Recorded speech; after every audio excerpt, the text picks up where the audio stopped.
চাকরিহারাদের বেতন ফেরানোর নির্দেশে স্থগিতাদেশ। চাকরিহারাদের 12% হারে বেতন ফেরানোর নির্দেশ দিয়েছিল কলকাতা হাইকোর্টের ডিভিশন বেঞ্চ। সেই নির্দেশে অন্তর্বর্তী স্থগিতাদেশ দিল সুপ্রিম কোর্ট। মন্ত্রিসভার বিরুদ্ধে সিবিআই তদন্তের নির্দেশে স্থগিতাদেশ।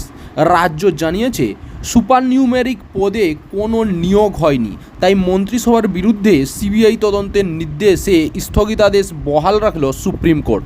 পরবর্তী শুনানি হবে আগামী 16 জুলাই। পুরো প্যানেল বাতিল করা বৈধ নয়।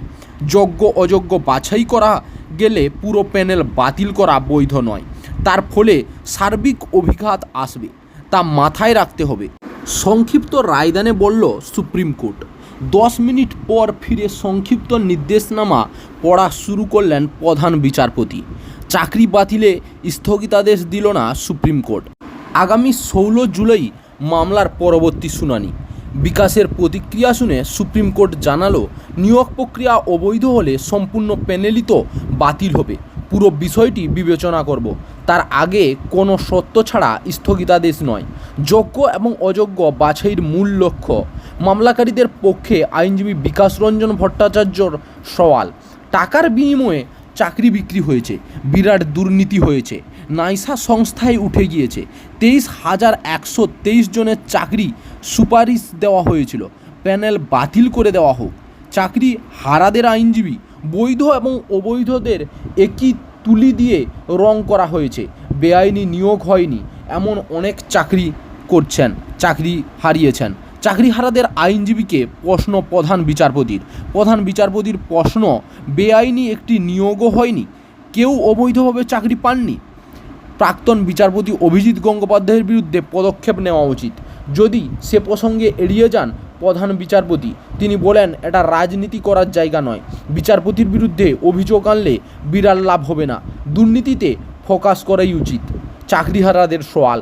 চাকরিহারারা আইনজীবী জানান, সিবিআই উদ্ধার করা ওএমআর শিটের বিশ্বাসযোগ্যতা নিয়ে সন্দেহ রয়েছে, অথচ ওই প্রমাণের উপর ভিত্তি করে 25,753 জনের চাকরি চলে গেল, যা যুক্তিযুক্ত নয়। প্রধান বিচারপতির প্রশ্ন, ওএমআর শিটের সত্যতা নিয়ে সন্দেহ আছে। চাকরিহারাদের আইনজীবী জানান, সবটাই তদন্ত সাপেক্ষ। তদন্ত শেষ না হওয়ার আগে চাকরি বাতিল করা উচিত নয়। মধ্যশিক্ষা পর্ষদের সওয়াল। রাজ্য সরকার এসএসসির পর আদালতের সওয়াল মধ্যশিক্ষা পর্ষদের। আইনজীবী বলেন, হাইকোর্টের রায়ে প্রায় 26,000 মানুষের চাকরি হারা। যোগ্য অযোগ্য বাছাই হোক। মাথা ব্যথা হচ্ছে বলে পুরো মাথা কেটে দেওয়া কাজের কথা নয়। সকলের চাকরি গেলে শিক্ষক পাবো কোথায়? এসএসসির সওয়াল। সুপ্রিম কোর্টে দাঁড়িয়ে এসএসসির আইনজীবী দাবি করেন, কারো চাকরি বাতিল করতে পারে না আদালত। পাল্টা ওএমআর শিট নষ্ট নিয়েও প্রধান বিচারপতির প্রশ্নের মুখে পড়ে এসএসসি। তাদের দাবি, ডিজিটাল তথ্য রয়েছে, তাহলে কেন চেয়ারম্যান ওএমআর শিটের মিরর ইমেজ নেই বলে দাবি করলেন? প্রশ্ন প্রধান বিচারপতির। এসএসসির দাবি, নাইসার কাছ থেকে মিরর ইমেজ নেওয়া হয়েছে এবং সেগুলি প্রকাশ করা হয়েছে। এসএসসিকে ভৎসনা সুপ্রিম কোর্টের। নাইসারকে বরাত দেওয়ার ক্ষেত্রে কোনো যথাযথভাবে টেন্ডার ডাকা হয়নি, সে প্রশ্নও তোলেন প্রধান বিচারপতি। তিনি বলেন, নাইসাকে বরাত দেওয়া হলো, নাইসা আবার আরও এক সংস্থাকে টেন্ডার দিল, কেন বলেননি নিজে না পারলে বরাত নেওয়ার প্রয়োজন নেই? গুরুত্বপূর্ণ গোপনীয় নথি কেন অন্যের হাতে তুলে দিলেন? তথ্য সংরক্ষণের দায়িত্ব সম্পূর্ণ এসএসসির, এটা নিরাপত্তা লঙ্ঘন। এসএসসির দায়িত্ববানের মতো কাজ করেনি। প্রধান বিচারপতি আরও বলেন, নিম্নবিত্তদের আস্থা সরকারি চাকরি, এসব দেখলে তো সরকারি চাকরির প্রতি বিশ্বাস উঠে যাবে সকলের। যোগ্য অযোগ্য আলাদা তালিকা প্রকাশ কি সম্ভব? এসএসসি সিবিআই তথ্যের উপর ভিত্তি করে যোগ্য অযোগ্য আলাদা তালিকা করা সম্ভব বলে সুপ্রিম কোর্টকে জানায়। নিজেদের অবস্থান স্পষ্ট করে এসএসসি আরও জানায়, কমিশনের সুপারিশ ছাড়া চাকরি পেয়েছিল তাদের সমর্থন করে না কমিশন। এদিকে সুপার নিউমেরিক পদ নিয়ে সুপ্রিম কোর্ট জোরালো সওয়াল রাজ্যের।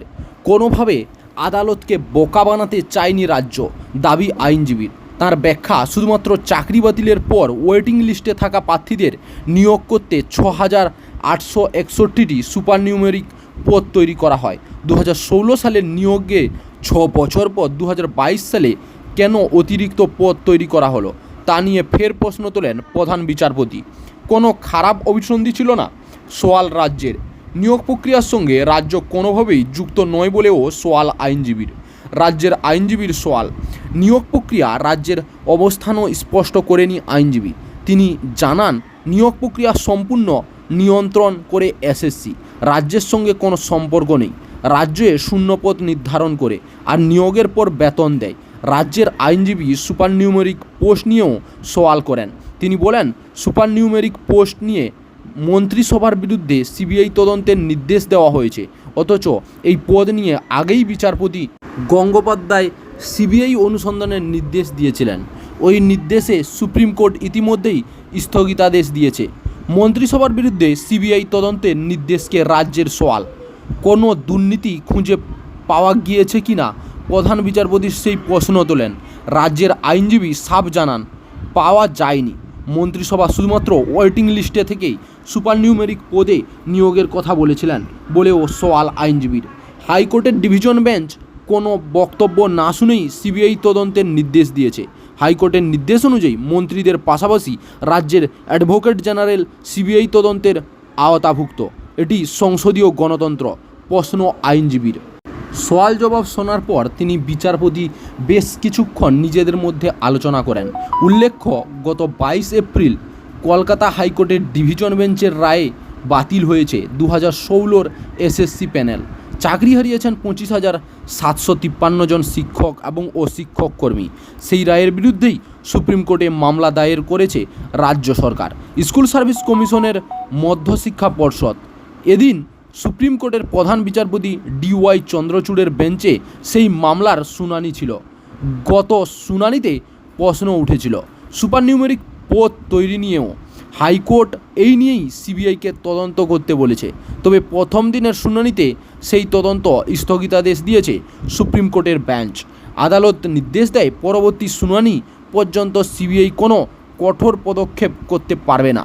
সেই নিষেধাজ্ঞার মেয়াদ ছিল সোমবার পর্যন্ত।